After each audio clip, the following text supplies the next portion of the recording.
Tekanan terhadap Perdana Menteri Israel Benyamin Netanyahu semakin besar. Sejumlah anggota parlemen dari kelompok sayap kanan mengancam akan meninggalkan koalisi dan mendorong digelarnya pemilihan umum jika pemerintah tidak mencapai kemenangan yang dianggap dalam tanda kutip menentukan dalam perang di Gaza. Ancaman itu datang sehari setelah Menteri Keuangan Bezalel Smotrich, politikus sayap kanan Israel, yang menyatakan telah kehilangan kepercayaan pada strategi perang Netanyahu. Anggota Knesset dari Partai Smotrich, Zvi Sukkot, juga mengatakan partainya akan segera menggelar pertemuan untuk memutuskan langkah berikutnya. Sukkot menegaskan keputusan akan diambil beberapa hari mendatang. Jika satu saja anggota parlemen hengkang, Netanyahu akan kehilangan mayoritas di Knesset.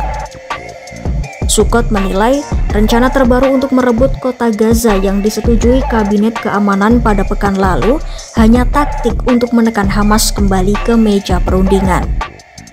Ia khawatir langkah itu berakhir pada gencatan senjata sebagian dan kesepakatan pembebasan sandera, bukan kemenangan total.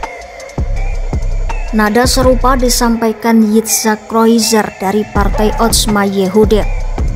Dalam sebuah wawancara, ia menegaskan akan mempertimbangkan meninggalkan pemerintahan jika rencana di Gaza tidak membawa kemenangan penuh. Simcha Rothman, anggota lain dari Knesset, juga mengaku langkah kabinet membuat partainya semakin dekat dengan keputusan hengkang. Menurutnya, jika tujuan perang dibatalkan, partainya tak akan lagi menjadi bagian dari pemerintahan. Rencana atas pendudukan kota Gaza sendiri awalnya menuai kritik keras dari oposisi yang khawatir keselamatan sandera dan tentara terancam, serta dari komunitas internasional yang menolak pendudukan Gaza. Namun kini, kritik juga datang dari dalam koalisi Netanyahu. Pada Sabtu 9 Agustus 2025 malam, Smotrich mengunggah video yang menyebut Netanyahu telah menyerah pada kelemahan dan meluncurkan operasi militer yang tidak bertujuan untuk kemenangan penuh. Menurut Smotrich, strategi itu hanya akan menghasilkan kesepakatan penyanderaan sebagian. Laporan media Israel menyebut Smotrich bahkan mengancam menjatuhkan pemerintah dalam rapat kabinet. Di tengah gejolak itu, pemimpin oposisi Yair Lapid memanfaatkan momentum. Ia meminta Smotrich membantu mendorong pembubaran Knesset dan mengadakan pemilihan umum baru. Bahkan, oposisi Knesset melontarkan kritik tajam terhadap Netanyahu usai Netanyahu menyampaikan dua konferensi pers secara berturut-turut pada Minggu 10 Agustus 2025 malam.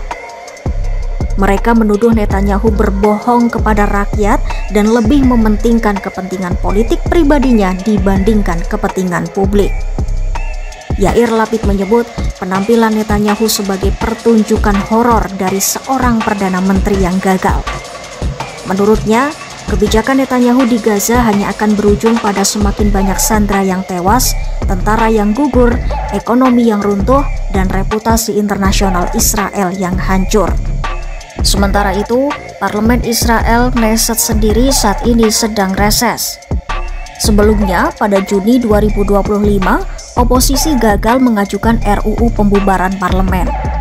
Namun, Lapid kini menggalang 61 tanda tangan untuk memanfaatkan aturan perubahan keadaan yang memungkinkan pemungutan suara ulang sebelum batas waktu 6 bulan.